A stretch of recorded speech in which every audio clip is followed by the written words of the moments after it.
Gaza, une triste réalité. Ce que vous voyez à Gaza, ce n'est pas une guerre. C'est une punition collective, un siège, un massacre.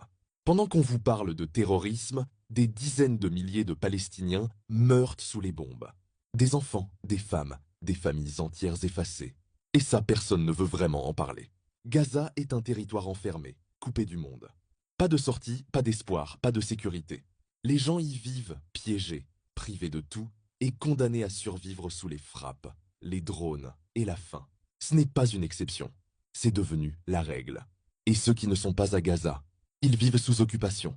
Dans leur propre ville, ils sont contrôlés, arrêtés, déplacés. Des routes leur sont interdites, leurs maisons détruites, leurs droits piétinés. Ils n'ont aucun pouvoir sur leur vie, aucun contrôle sur leur avenir. Ce conflit ne commence pas aujourd'hui. Il ne commence pas avec le Hamas. Il commence quand un peuple a été expulsé de sa terre, quand leurs villages ont été rayés de la carte, quand leurs clés sont restées, mais que leurs maisons ont disparu. On appelle ça la Nakba. Les Palestiniens n'ont jamais cessé de la vivre. Aujourd'hui, Gaza est rasée.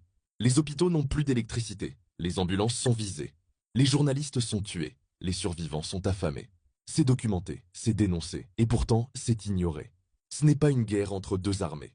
Ce n'est pas de la défense. C'est un peuple écrasé par un État surarmé, soutenu par les grandes puissances. Ce que vous voyez, c'est une oppression, une colonisation, un nettoyage ethnique en cours. Mais pourquoi Gaza? Pourquoi autant d'acharnement sur ce petit territoire? Parce qu'au large de Gaza, sous la mer Méditerranée, il y a du gaz. Beaucoup de gaz. Des milliards de mètres cubes découverts depuis les années 2000. Une manne énergétique estimée à plusieurs dizaines de milliards de dollars. Et tant que les Palestiniens existent, ce gaz ne peut pas être exploité librement. Alors on bombarde, on tue, on efface. Et pendant que les caméras s'éloignent, des intérêts géopolitiques, économiques et coloniaux avancent en silence. Le silence face à ça n'est pas de la neutralité. C'est une prise de position. Et chaque voix qui se tait, c'est une voix qui accepte.